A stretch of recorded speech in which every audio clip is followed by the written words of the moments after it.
Welcome back one second friend हमारे इस प्यारे से प्लेटफॉर्म पे जिसका नाम है त्रिशांत अकेडमी। और दोस्तों, मैं आपका Mishra sir on behalf of Rohini institute आपके लिए लेके आया हूँ फंडामेंटल ऑफ इलेक्ट्रिकल सर्किट का नेक्स्ट पार्ट। जी हाँ, इस पार्ट में हम पिछले सीरीज़ को ही आगे फॉरवर्ड करेंगे और आपको बताएंगे कि आखिरकार क्या क्या फंडामेंटल चीज़ें होती हैं इलेक्ट्रिकल सर्किट में। और अगर आप ITI इलेक्ट्रीशियन ट्रेड से आप आगे बढ़ रहे हैं, या आप बीटेक के फर्स्ट ईयर में हैं इलेक्ट्रिकल ट्रेड या EC डिपार्टमेंट से, या आप 11th या 12th में हैं, आप इलेक्ट्रिसिटी चैप्टर को पढ़ रहे हैं, तो सभी को पॉइंट ऑफ में ध्यान रखते हुए मैं आपको सामने लेके आया हूँ फंडामेंटल ऑफ इलेक्ट्रिकल सर्किट। तो अगर वीडियो अच्छा लगे तो दोस्तों प्लीज़ एक लाइक ज़रूर कीजिएगा और अपने फ्रेंड सर्किल में भी शेयर कीजिएगा। चलिए दोस्तों स्टार्ट करते हैं।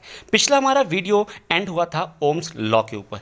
तो आखिरकार ओम्स लॉ है क्या? तो V = IR, ये रिलेशन हमें दिया था ओम्स जी ने कि वोल्टेज जो है आपका, या आप कहिए को पोटेंशियल डिफरेंस, जो potential difference across any two terminal of the conducting wire या any two component is directly proportional to the amount of current flow across it. ठीक है, मतलब जो पोटेंशियल आपका ड्रॉप हो रहा था वो क्या है, डायरेक्टली प्रोपोर्शनल है करंट कितना फ्लो कर रही है। Potential difference that is voltage में नापते हैं, मतलब आपको वोल्ट में नापते हैं, और जो करंट है उसको एम्पियर में नापते हैं। जब प्रोपोर्शनैलिटी साइन को हम रिमूव कर रहे थे तो हमारे पास एक कांस्टेंट आ रहा था जिसको हम रेजिस्टेंस बोलते हैं, उसको नापते हैं ओम में, राइट। तो रेजिस्टेंस की वैल्यू भी आपकी वही होती है V/I, राइट। चलिए यहाँ से आपका ओम्स का बेसिक खत्म होता है। और अगर बच्चों मैं आपको ये बताऊं कि वोल्टेज और करंट के बीच का जो रिलेशन है उसको हम ग्राफिकल मेथड से कैसे बताएंगे, तो मैंने आपको प्रीवियस वीडियो में ही बता रखा था कि अगर हम वोल्टेज को Y एक्सिस पे और करंट को X एक्सिस पे लेते हैं तो उन दोनों के बीच का जो ग्राफ बनता है वो होगा एकदम स्ट्रेट लाइन। और अगर उसका हम स्लोप फाइंड आउट करते हैं तो वो स्लोप जो फाइंड आउट होगा वो होता है रेजिस्टेंस। जी हाँ, तो अगर रेजिस्टेंस देखें तो इंस्टेंटेनियस आपका जो एवरेज वोल्टेज होता है उसको डिवाइड कर देते हैं हम एवरेज करंट से, तो उस डिवीज़न के बाद हमें क्या मिलता है, हमें मिलता है रेजिस्टेंस, जो कि वो स्लोप होता है उस पर्टिकुलर ग्राफ का। तो यहाँ तक कहानी थी ओम्स लॉ की और उसके ग्राफिकल रिप्रेजेंटेशन की। अब मैं आपको आगे पार्ट में बताऊंगा कि आखिरकार ये जो वोल्टेज सोर्स और इंटरनल रेजिस्टेंस ये क्या चीज़ है। देखिए, all the voltage source contain internal resistance. कितना भी वोल्टेज सोर्स हो, जो भी वोल्टेज सोर्स हो, उसके पास एक खुद का इंटरनल रेजिस्टेंस होता है। That is resistance that is a part of the voltage producing device. उस जो वोल्टेज प्रोड्यूस कर रहा है ना डिवाइस, वो उसका खुद का इंटरनल होता है, ठीक। Itself which can not be eliminated, उसको हम एलिमिनेट नहीं कर सकते, पहली चीज़। दूसरी इंपॉर्टेंट चीज़ क्या है, the voltage that the device could produce if no internal resistance was present, it is called a EMF, that is electromotive force। अगर कोई अदर बाहर का रेजिस्टेंस नहीं लगा है, ठीक है, और जो खुद का इंटरनल रेजिस्टेंस होता है उसको हम EMF कहते हैं। लेकिन बोल रहा है the usable voltage which is available to the circuit after the internal resistance consume, it is set to be the terminal voltage. फिर उसको हम क्या कहते हैं, टर्मिनल वोल्टेज कहते हैं, ठीक है। इस तरीके से कहानी वो समाप्त होती है। अब इस पर्टिकुलर पूरे वीडियो में हम क्या चीज़ सीखने वाले हैं, वो हम सीखेंगे कि इलेक्ट्रिकल सर्किट क्या होता है बेसिक।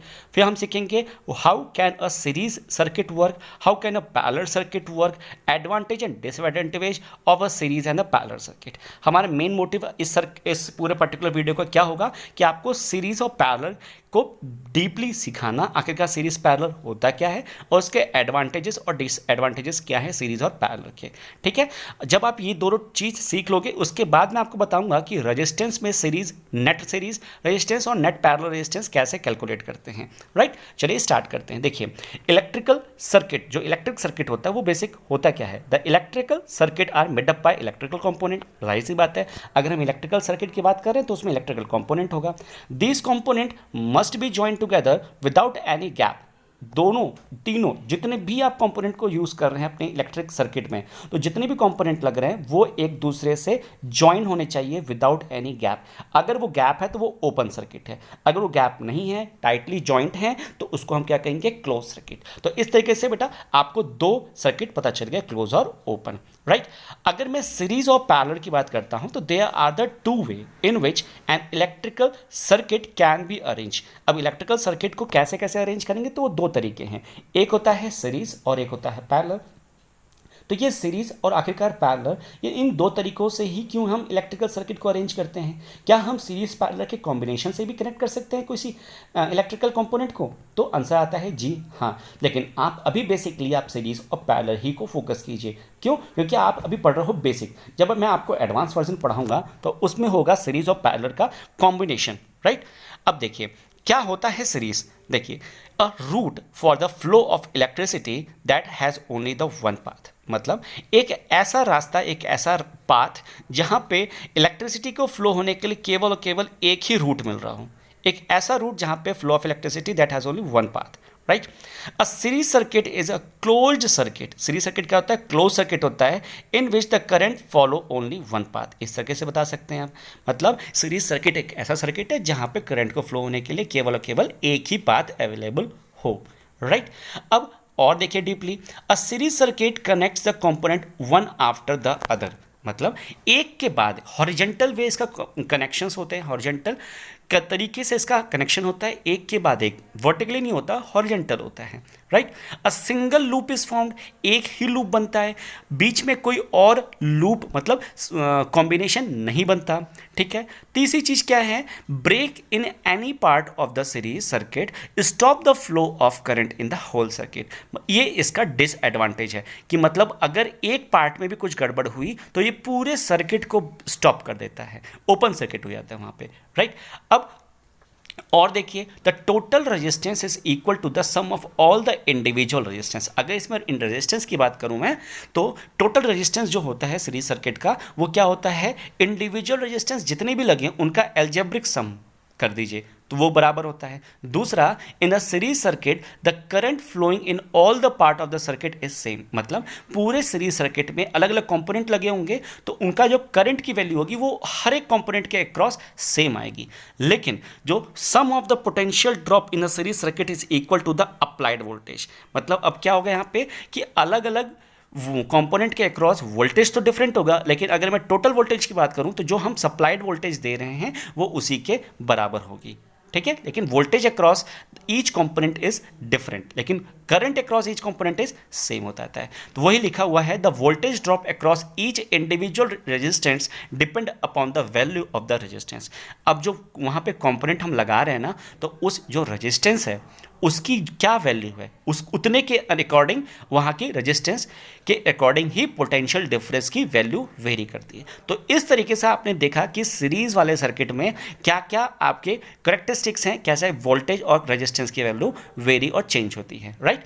चलिए अब यहाँ पे डिसएडवांटेज भी देख लीजिए। देखिए मैंने आप पे 3 पावर सोर्स लगाए हुए हैं, 100 वॉट, 200 वॉट और 300 what. By the way 300 what का हमारा एक कोई भी कंपोनेंट खराब हो जाता है तो आगे करंट फ्लो नहीं करेगी। क्यों? क्योंकि उसने ओपन सर्किट कर दिया। तो वही चीज़ यहाँ लिखी है कि if one component in the series circuit fail, अगर कोई एक कंपोनेंट फेल हो जाता है then all the component in the circuit fail because the circuit has been broken. Circuit क्या हो जाती है? ब्रोकन हो जाती है और वो ओपन सर्किट कर देती है। और आप इससे वेल नोन हैं कि अगर ओपन सर्किट हो जाएगी तो कोई भी करंट फ्लो करेगी नहीं। तो ये आपका डिसएडवांटेज था, राइट। चलिए अब बात करते हैं पैरेलल सर्किट की। पैरेलल सर्किट क्या होता है? पैरेलल सर्किट होता है a parallel circuit has many path for the current to travel and more than one resistance. मतलब इसमें क्या होता है? करंट को फ्लो करने के लिए कई सारे रास्ते बन जाते हैं। मतलब एक सोर्स होता है लेकिन उसका बाहर निकलने का, करंट निकलने का कई सारे रास्ते होते हैं। If one resistance stop working, अब इसमें क्या है देखिए, एक रेजिस्टेंस भी अगर वर्क करना स्टॉप हो गया तो current will still travel to other resistance on the same circuit. एक ही सर्किट में करंट को फ्लो करने के लिए तो रास्ता 3-4 है तो करंट रुकती नहीं है, ठीक है। और voltage across all the branch क्या होता है? सेम होता है इसमें, ठीक है। ये चीज़ पढ़ी। अब और इसके डीप में देखिए, पैरेलल सर्किट्स डिवाइड्स इनटू 2 और मोर ब्रांचेस। इसमें देखिए लूप आराम से बन जाता है, उसमें एक ही था ना लूप, इसमें 2 या 3-4 लूप बन सकते हैं। A current divides and flow across each parallel branch. अब इसमें क्या होता है? करंट सेम नहीं होती। इसमें देखिए डीप आपको स्ट्रिक्टली बोल दिया है द करंट डिवाइड्स, करंट बटती है, डिवाइड होती है और हर एक पैरेलल सर्किट पे वो फ्लो करती है। दूसरा, इफ द कंपोनेंट ब्रेक, अगर कंपोनेंट ब्रेक भी आता है, रिमूव कर दिया जाता है तो पूरे सर्किट में कोई इफेक्ट नहीं करता, वो अकॉर्डिंग टू रेजिस्टेंस ही करंट फ्लो करती है। अब यहाँ पे आप डायग्राम देख सकते हैं, ऊपर वाला पैरेलल का है और नीचे वाला सीरीज का है।